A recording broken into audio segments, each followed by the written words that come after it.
today than on the streets. You see, virtually every rapper out there wants to be seen as a gangster, and none of them wants to get caught lacking.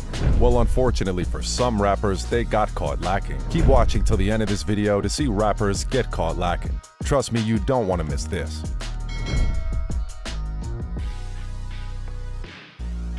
It's been over a year since King Von was tragically shot and killed, and his death still remains a trending topic. You see, King Von's death still hurts many because he was a notorious gangster in the rap world. I mean, this guy was literally the most feared shooter on O Block. O freaking Block.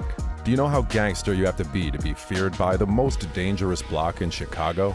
So now you understand why it was such a big deal when King Von was caught lacking at a nightclub in Atlanta. On November 6, 2020, at about 2:15 a.m., in an Atlanta nightclub, King Von, whose real name is Davon Bennett, was involved in an altercation with rapper Quando Rondo and his crew. According to reports, Von and a group of men left the Opium nightclub before heading to the hookah lounge where the incident occurred. While at the hookah lounge, two men approached King Von's group in the parking lot, and the two groups of men started to argue with each other. The argument escalated to gunfire. According to reports, 6 men were shot during the group altercation.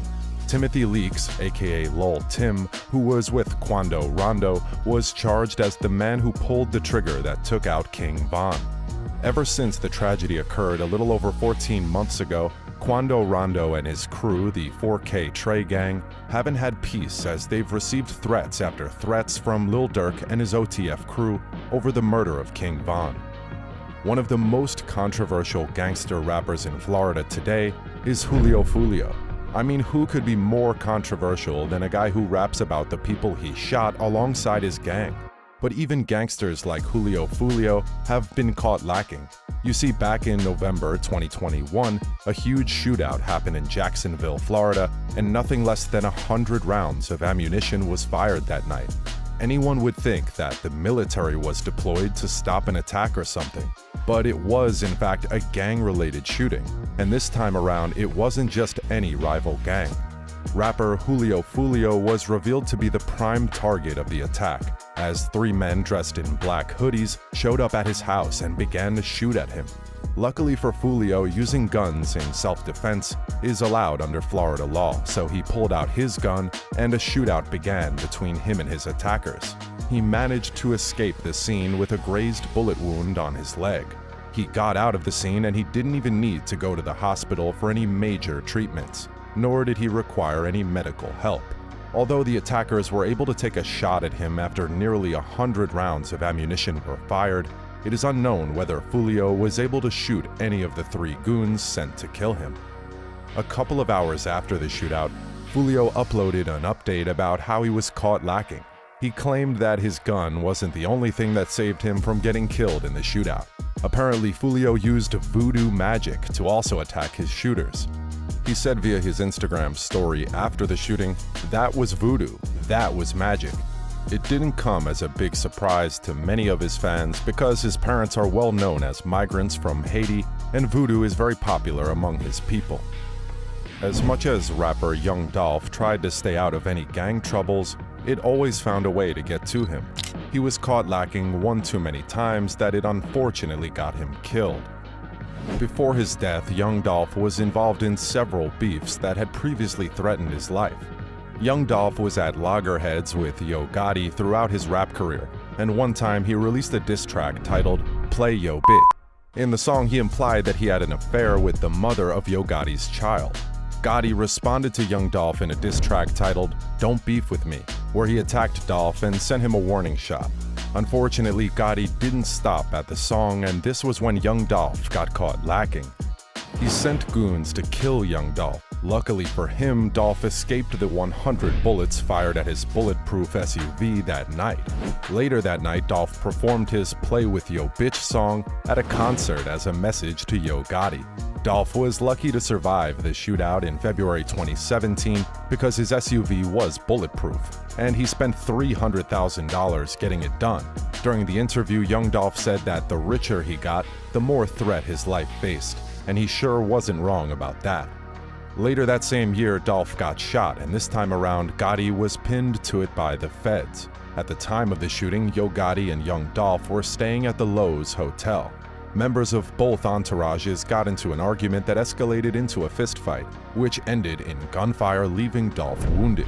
Apparently, Young Dolph had fallen on the floor during the fight when the men pulled up a gun and shot him. Luckily for him, he was able to run into a shoe store while two of the other men ran away.